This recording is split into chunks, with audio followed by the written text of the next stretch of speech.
Hi, I'm Paulette Werger, and you're in my studio. I'm a metalsmith and jeweler, and I also work in encaustics here at AVA Gallery and Art Center. Hi, my name is Leo Reinhard. Paulette is my mentor, currently mentoring me. I'm preparing for a show here that it will be in August at Mount Sunapee. And I'm currently working in the Sculptural Studies building and here with Paulette. Awesome. You both work with metal. What inspires you to create these intricate pieces of art?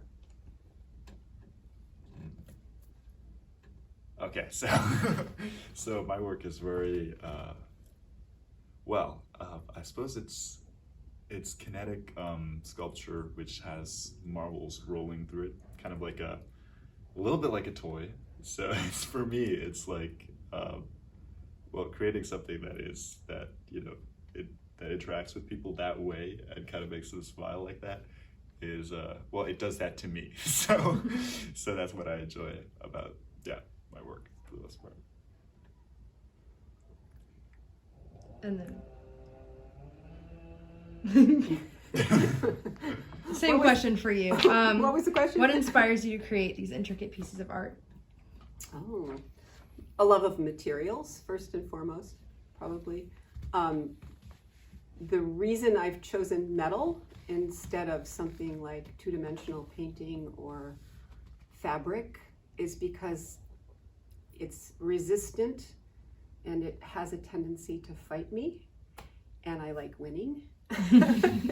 And there are so many different techniques when you become a silversmith or goldsmith, that the pool that you can swim around in is really deep. So I never get bored making things, and I'm always learning something new, and I'm always failing at something.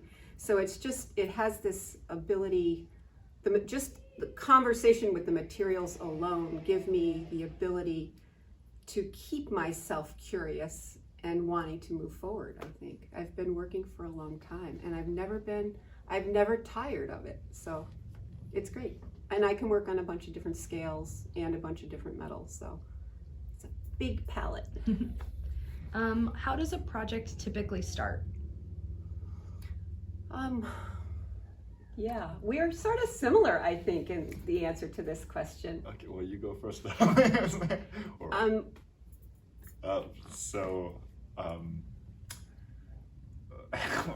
So when inspiration strikes, at least for me, I'm always thinking about new little designs and ways I can moving parts in my sculpture that may then lead to saying, okay, I'm gonna need more height for the marble to go down, or so it's all in my head. I don't really look at anything and I'm like, oh, I could do something like that. That's not usually how it works. It's more like, what if I took, a piece of iron or something that would then be like more stable so that I could make this bigger, or different ways of doing it. Usually I build sculpture from, first like a base and then from the top down. And once I thought about attaching something to the ceiling and just building it from the top down, it's just an entirely different way, and that opens then a lot of creative ways for shape and structure and support for a lot of my sculpture is support for the interactive bits. So yeah, that's difficult question. Well, I think in watching you, what I've learned is the similarity, I think, between both of us, which is what makes the relationship that we're having so much fun, is we both start directly with materials and we don't do a drawing. It's just this idea in our head. His work is very geometric, my work is very organic. So we're very different aesthetically, but Leo's work is super stripped down. It's very minimal, but because he's working directly in wire, the patterns make something with your eye that's really complex. And a lot of my work does that too, but it's with stripped down botanical information. That I'm a gardener, and I happen to be married to a scientist who studies plants.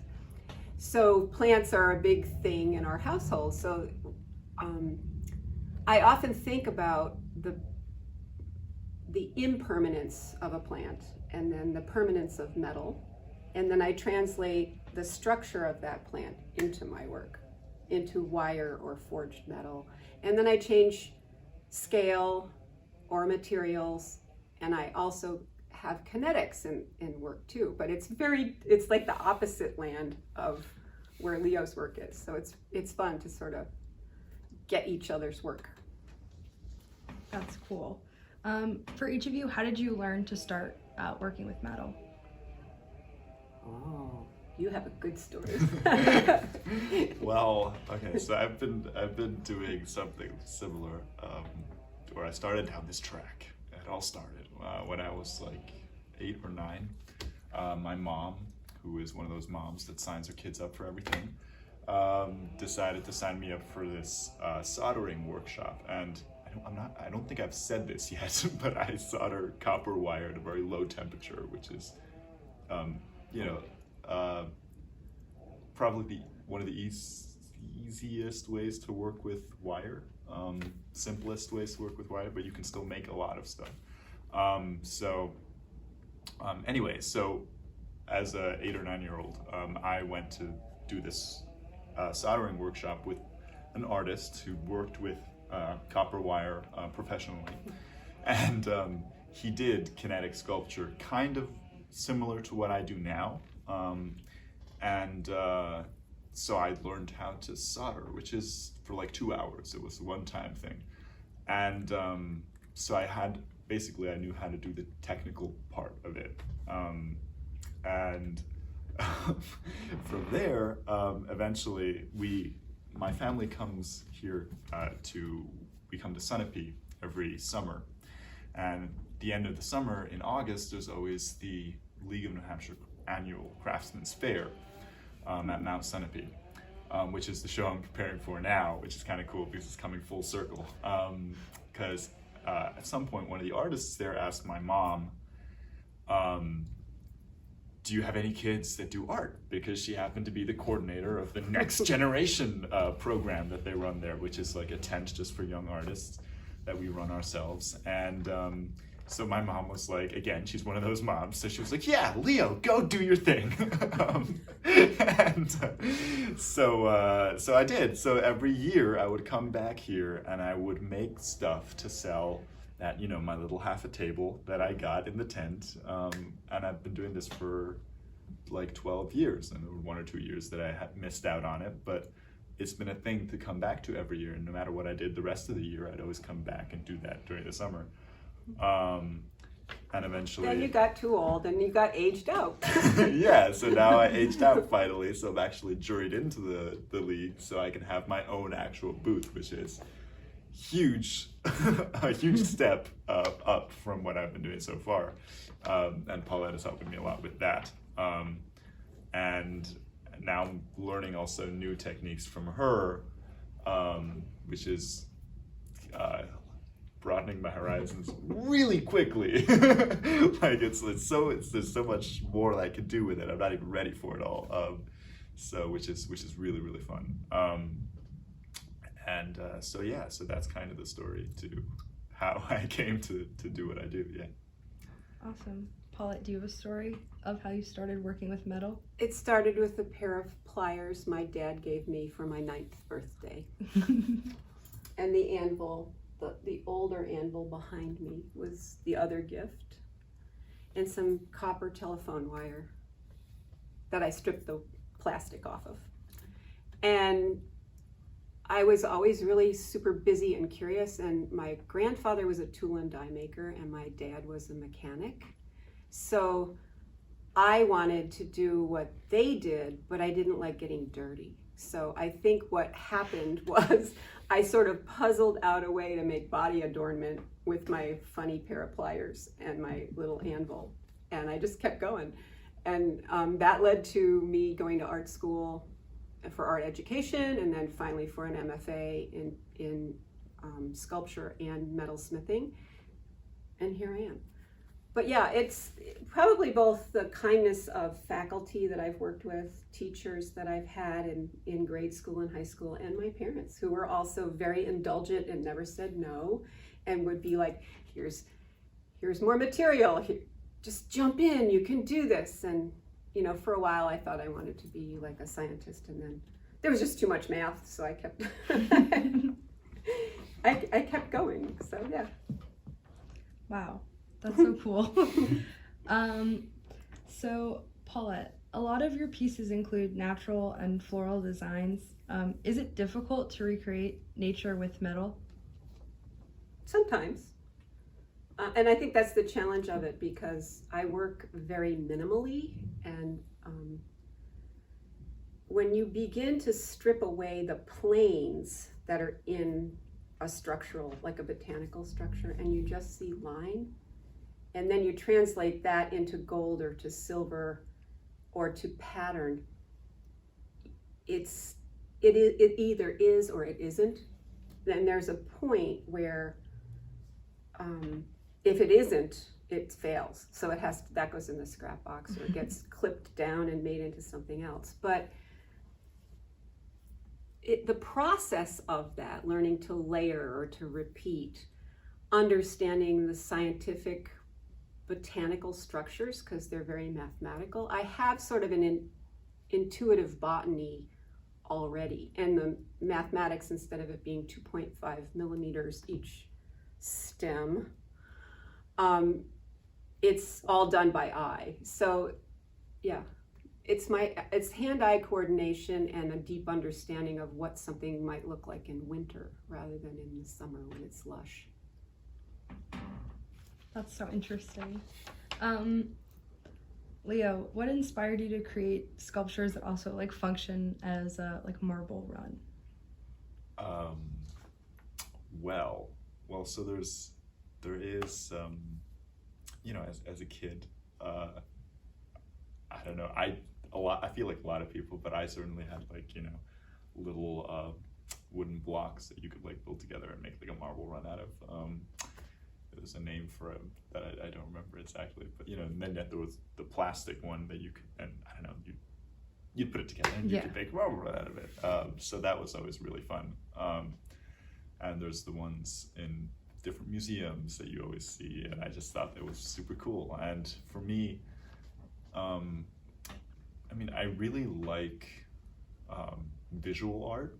I think aesthetically decorating your home like that I think that's really neat. But I also really like the way that, you know, it's something that you can then actually interact with, that is then different. It's a different dimension from, say, a painting, right? But I just, yeah, and I try to make my work at like, and then there was my first mentor, the artist that I learned it from. I visited his studio a few times, and he did kinetic marble runs as well, and he made pieces that were, you know, as tall as I am, for so like, cool. Yeah, you know, completely square, which is then incredibly cool. But it's not necessarily when I do my work, I try very much to make it as sculptural as I can, as opposed to only function. I try to find a balance between the two. So You're also using a scale that is a personal scale. Like, the thing that's interesting is when you go into a museum and you see these giant sculptures, they have to exist in a special place. And the thing that is appealing, I think, in your work is that it's made for more of a domestic or a personal environment, because you know, they're like, a real human can own one and play with it, you know, and you don't have to go to the museum to see it. So I think that's a gift in terms of being able to experience a piece of artwork. Yeah.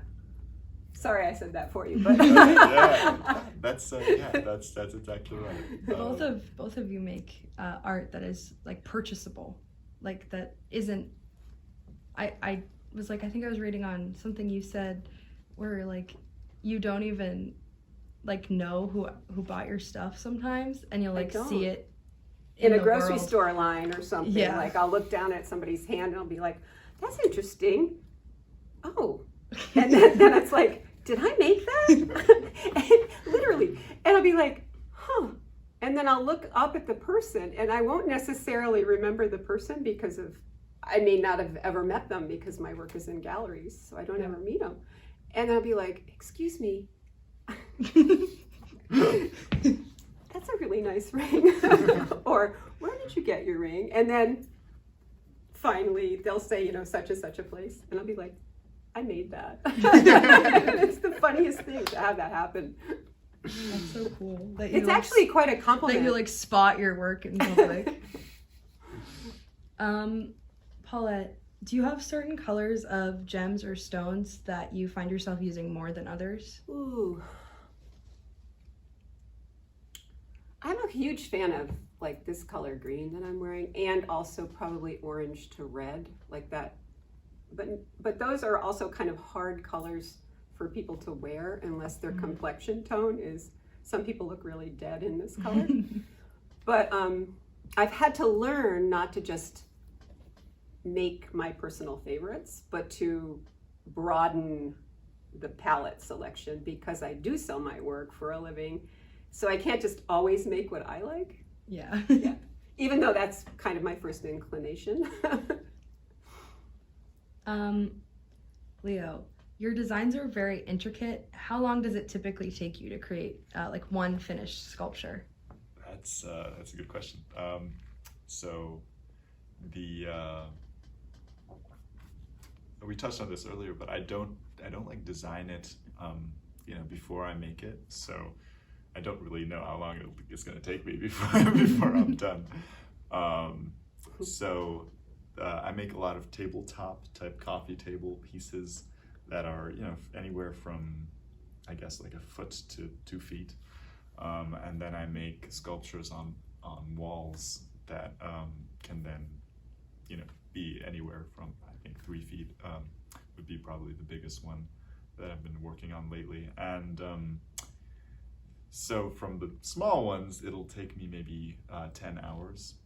And the bigger ones will then take me up to 70, 80 hours easily, because then it's like, so when you put the marble in, I realize it's kind of funny, but on the coffee table piece, it maybe takes, 8 seconds for it to get down, right? And every second is like an hour of work.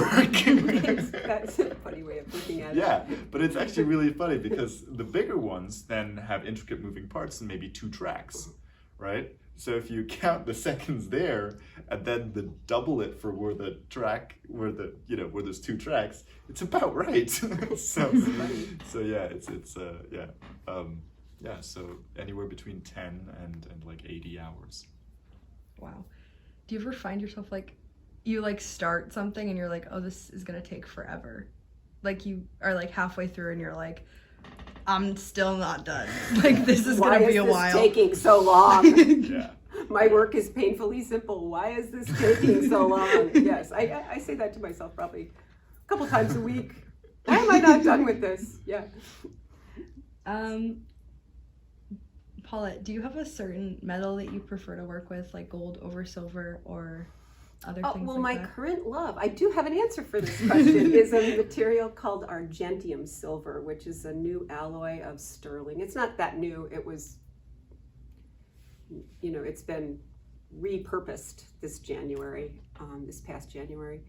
And it's an alloy of silver, fine silver, that melts at a very specific melting point and fuses. So you can put pieces together that are solder free, and then when you're done, they're also very resistant to oxidation of any kind. So there's that sort of metallurgical component. When I make, I'm fascinated by the fact that this new alloy can do all the things and more than I want it to do. And it, as a bench jeweler, it speeds up the process, even though there's days when it still takes too long. Yeah. And earlier you said you were interested in science. So do you think that like interest in the kinds of metal and like plants as well, like stems from that interest in science?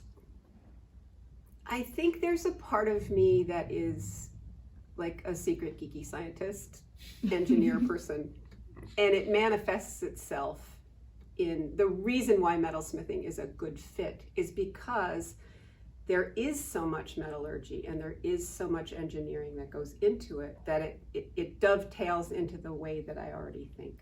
Yeah. And that's the whole science part of it. That's awesome. Yeah.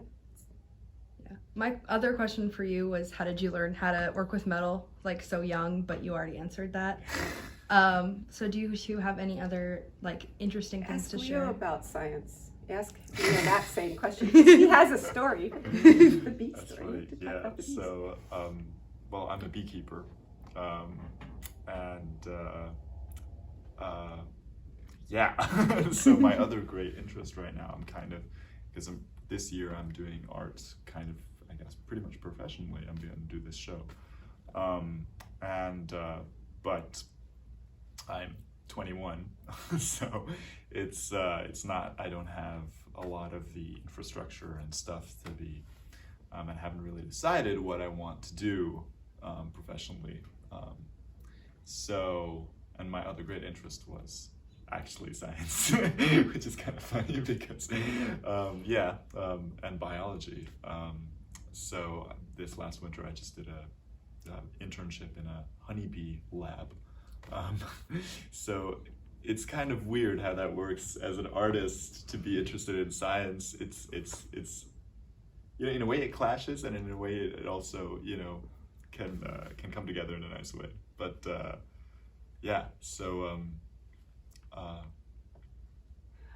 I think the relationship for me with the art science connection is that the problem solving that you would do in science as a professional scientist, if you were working in a lab, is very, very similar in process and thinking and problem solving as it is when I'm trying to design a ring. Or you have to be able to see the steps ahead of you while you're here, but at the same time you haven't gotten here yet, and you're trying to puzzle out when you set up an experiment, here's the question, and then you have to come backwards to where you are in order to puzzle all that stuff out. And then there's data to be collected and spreadsheets to make. That part I don't do. I do that in my business. I have the spreadsheets and stuff. But if I have to make a piece again and again, like a production item, I have to think that very much that same way. But the creative part of science, I think, is very similar to being an artist. Awesome.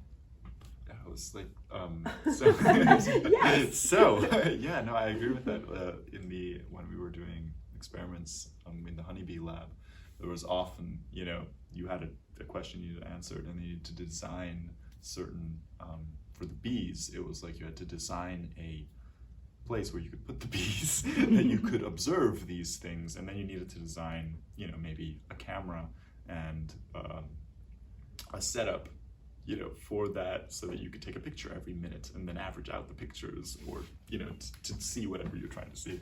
And I ended up building a lot of the stuff for some of those experiments, which was kind of funny. But yeah, it is very similar. I didn't really think about that way.